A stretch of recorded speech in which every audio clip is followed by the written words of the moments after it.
गली में दूर तक सन्नाटा पसरा हुआ था। केवल कुत्तों की हल्की भौंकने की आवाज सुनाई दे रही थी। उसने देखा, उसकी माता अगले मोड़ तक पहुंच चुकी थी। रिया ने अंधकार में स्वयं को दीवारों से चिपकाकर छिपते छिपाते उसका पीछा प्रारंभ किया। प्रत्येक कदम पर उसका हृदय धड़क रहा था।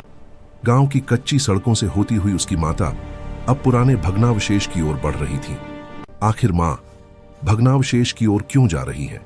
मध्य रात्रि, रक्त टपकता थाल और अब यह भग्नावशेष, यह सब अत्यंत भयावह है। रिया भग्नावशेष के समीप एक सूखे वृक्ष के पीछे चुपचाप छिपकर खड़ी हो गई। उसने देखा, उसकी माता ने जो थाल अपने हाथों में पकड़ा हुआ था, उसे लेकर वह भग्नावशेष के जंग लगे द्वार के पास पहुंची। फिर उन्होंने द्वार धीरे से थोड़ा खोला और थाल को अंदर सरका दिया। थाल भूमि पर खिसकती रही, भीतर चली गई। उसके पश्चात माता ने द्वार शीघ्रता से बंद किया और तीव्र कदमों से बिना पीछे देखे वहां से निकल गई। यह मां ने क्या किया? थाल अंदर किसके लिए सरकाई?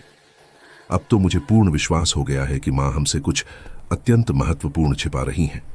मुझे अंदर जाना ही होगा। मुझे स्वयं देखना होगा सत्य क्या है। रिया ने गहरी सांस ली और साहस जुटाकर भग्नावशेष का द्वार धीरे से खोला। जैसे ही वह अंदर प्रवेश हुई, एक तीव्र सड़ी हुई दुर्गंध ने उसका दम घोंट दिया। कमरे में शवों की गंध व्याप्त थी और तभी भग्नावशेष के अंदर से एक विचित्र, गहराई से आती भयावह आवाज गूंजी। रिया का हृदय जोर से धड़कने लगा।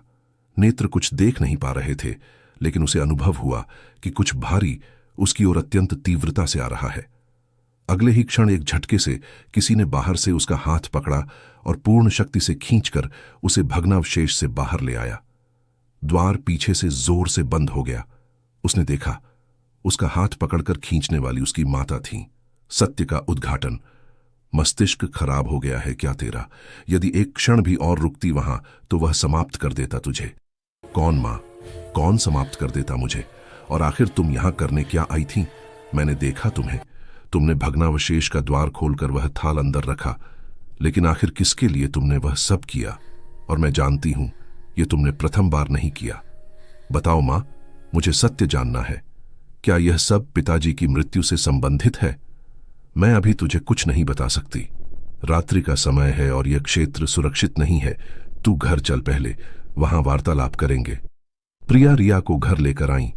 घर पहुंचकर रिया ने पुनः पूछा, मां, मुझे बालक मत समझो। क्या छिपा रही हो मुझसे? मध्य रात्रि को रक्त टपकता थाल लेकर भग्नावशेष जाना, यह सब क्या है? मत पड़ो सब में बेटी, यह सब अत्यंत खतरनाक है। मैं नहीं चाहती तू उस अंधकार के समीप भी जाए। यदि यह खतरनाक है तो आखिर तुम यह सब कर ही क्यों रही हो? और आखिर कौन है वहां? प्रिया की आंखों में आंसू आ गए। कांपती आवाज में वह बोली, मैं यह सब केवल तुम्हारे पिता को बचाने के लिए कर रही हूं बेटी। केवल यही एक मार्ग है जिससे वह जीवित रह सकते हैं। यदि एक दिन भी चूक गई तो वह राक्षस उन्हें निगल जाएगा। क्या इसका अर्थ पिताजी जीवित हैं? तो तुमने मुझे और दिया को यह क्यों कहा कि 6 वर्ष पूर्व पिताजी एक दुर्घटना में चल बसे? कहां हैं पिताजी? मुझे भी उनसे मिलना है। कोई उनसे नहीं मिल सकता बेटी। वह कहने को जीवित हैं, लेकिन उनकी सांसें उसके हाथों में हैं।